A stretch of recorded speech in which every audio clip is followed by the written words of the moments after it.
It happens quietly at first. One night, your baby, who has slept in their bassinet without protest for weeks, simply will not go down. You put them in the same spot, the same temperature, the same white noise you've always used, and the moment your arms release them, the crying starts. Not a fuss, a real cry. The kind that says something is wrong with a conviction that makes your heart answer before your brain does. So you pick them up. The crying stops. You hold them until they're deeply asleep, and you lower them again, slowly, carefully, holding your breath. And the moment they make contact with the mattress, the eyes open. The cry resumes. You do this 6 times, 10 times. And somewhere around midnight, you find yourself lying on the floor next to the crib with one hand through the bars, wondering what changed, wondering what you did wrong, wondering why the baby who slept fine last week has suddenly decided that sleep is only possible within 4 inches of your body. You didn't do anything wrong, and nothing broke. What happened to your baby in the last few weeks is one of the most significant neurological events of their first year of life, and the crying that is keeping you up tonight is not a sleep problem. It is your baby's brain doing exactly what it was designed to do at exactly the right moment. The reason is not what most parents think, and once you understand it, you will never look at a sleepless night the same way again. If this is already making you see your baby differently, hit the like button and subscribe, it really helps, and drop a comment telling me how old your little one is right now. I love knowing who I'm talking to. Here is what most parents believe when the sleep regression hits. They believe their baby has developed a bad habit, that something in the routine has slipped, that they made a mistake, rocked too much, fed too often, held them in a way that created a dependency that now has to be undone. The books sometimes say this. The advice from well-meaning relatives almost always says this. Let them learn to self-soothe. They're manipulating you. They need to figure out how to go to sleep on their own.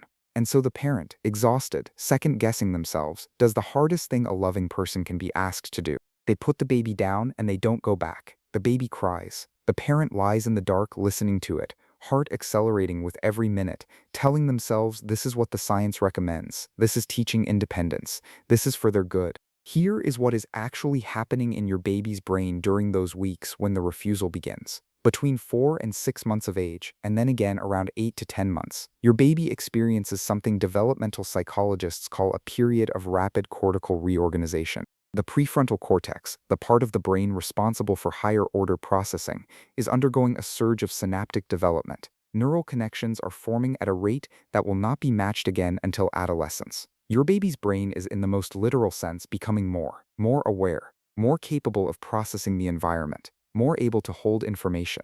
And with that expanded capacity comes something that changes everything about how they experience the world. Object permanence. Object permanence is the understanding that things continue to exist when they are no longer visible.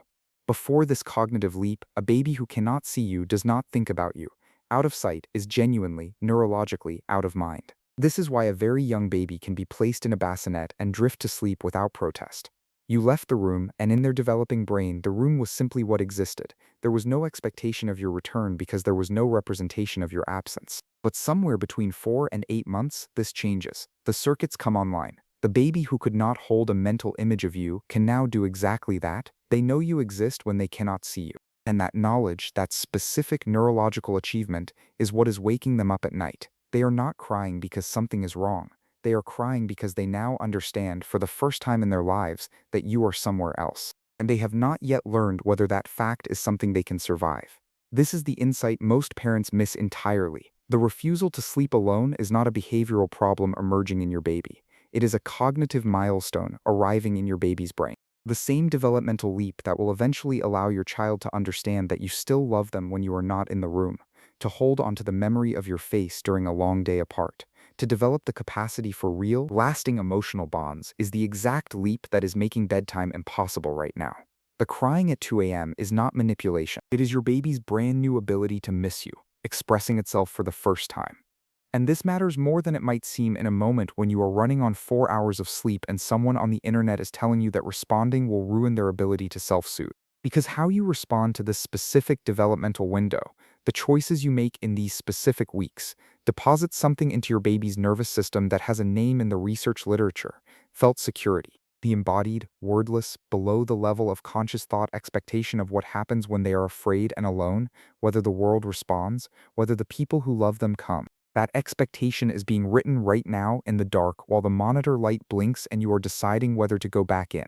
The research on felt security, drawn from decades of longitudinal studies including the landmark Minnesota longitudinal study of risk and adaptation, is unambiguous about this. Felt security in infancy, the implicit belief that distress brings a caregiver, that reaching out works, that being alone is temporary rather than permanent, is one of the most significant predictors of long-term psychological well-being ever measured, more predictive than socioeconomic status, more predictive than the quality of schooling.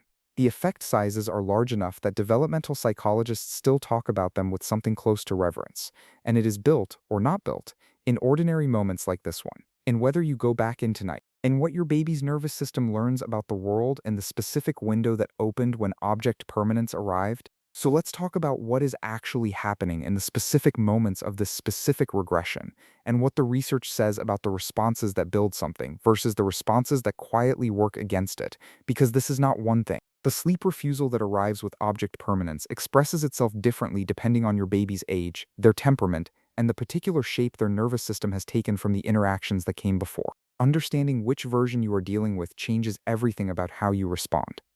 The first behavior is the sudden waking after a previously reliable sleep stretch.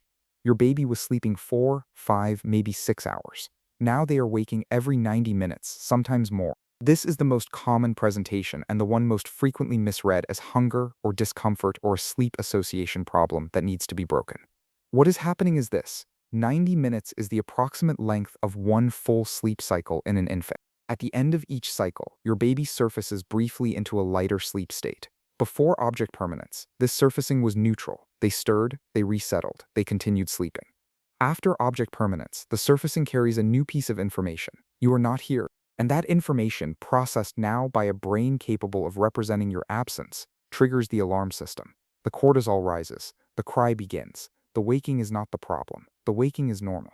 What changed is the meaning the brain assigns to finding itself alone at the end of each cycle. The response that helps is not a feeding, not a full settling routine, but a brief, warm, regulating presence. A voice through the monitor, a hand on the back, 30 seconds of something that says, "I am still here, the world is still safe, you can go back." That is all the nervous system is asking for. That is all it needs to resettle. The second behavior is the protest at the moment of being put down, before sleep even begins. You have done everything right. The bath, the feed, the dim light, the song.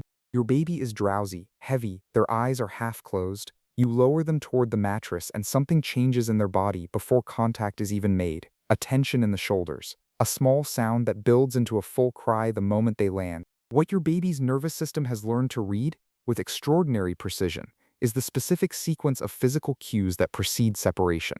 The slight shift in your arms, the angle of your body as you bend, the change in your breathing as you prepare to let go.